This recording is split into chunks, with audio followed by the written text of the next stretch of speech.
This is just a sample of the audiobook. To get the complete audiobook, access the link posted in the first comment.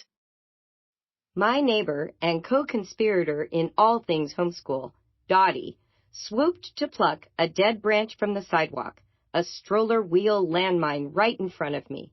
I stopped short. A panicked vision of my baby flung to the concrete evaporated. I sighed in relief, assuming Dottie was clearing my path, and felt grateful she had. 2 hours later, I entered her apartment, and there, nailed to the living room wall, was the very same scraggly branch, artfully hung, creating a je ne sais quoi feel in the room. Surprise, delight, of course. Dottie hadn't worried about my stroller. Her enchanted eye had spotted a wall hanging. I owe my introduction to enchanted living to Dottie. She sees the world through a different lens than most of us. Dottie's hand-me-down furniture didn't match, yet it invited and warmed guests anyway. She laid a sunny kitchen rug on the back of the dull sofa smothered in plump pillows. She arranged futons into cozy nooks next to baskets brimming with puzzles, blocks, felt dolls, and a cassette player at the ready. She turned a hideous Jetson-style mustard-colored armchair into that perfect accent in a room of drab gray, and stocked it with fuzzy blankets, a stuffed animal, and warm lighting. Little kids, engulfed in a glow of yellow vinyl, cuddled a bear and paged through picture books. In the center of the small living room, that space into which you invite guests, stood a large, sturdy table jam-packed with art supplies, paintbrushes of varying sizes and tin cans, glass baby food jars to hold water, googly eyes, pipe cleaners, glitter, all varieties of glue, colored and butcher paper, paints and modeling clay, pastels and markers, and scissors for lefties and righties. Overhead, a clothesline hung art projects to drip dry. Her 700-square-foot home was interesting, alive, not just cute or well-decorated. And it was a glorious, inviting mess. Unkempt, not unsanitary. An artist's invitation to possibilities and projects in process at all times.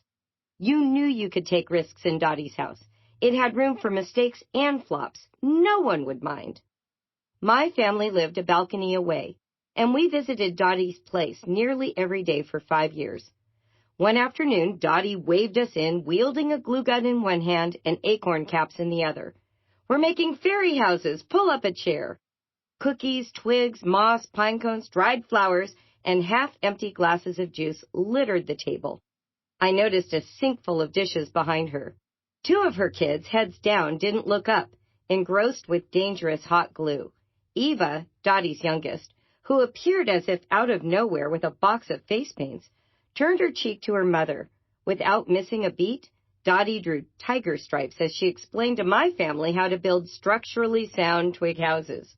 My children scattered through the tiny apartment, some making stick cabins, others disappearing to the big dress-up clothes basket in the back room.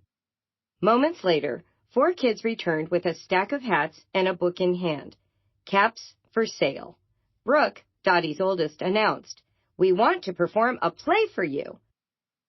4 children lined up in a row, dressed in dad shirts usually reserved as painting smocks. Brooke read aloud as children marched into the room, stacking hats and acting scenes. There were miscues and silliness, children too shy to speak up, and others too free to shut up. Directing, shushing, and laughing continued until the end of the book.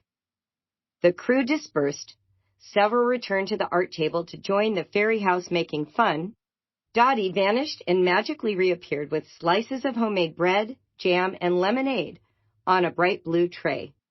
Everyone ate and drank, starved from so much creative exertion. A day in the life with Dottie.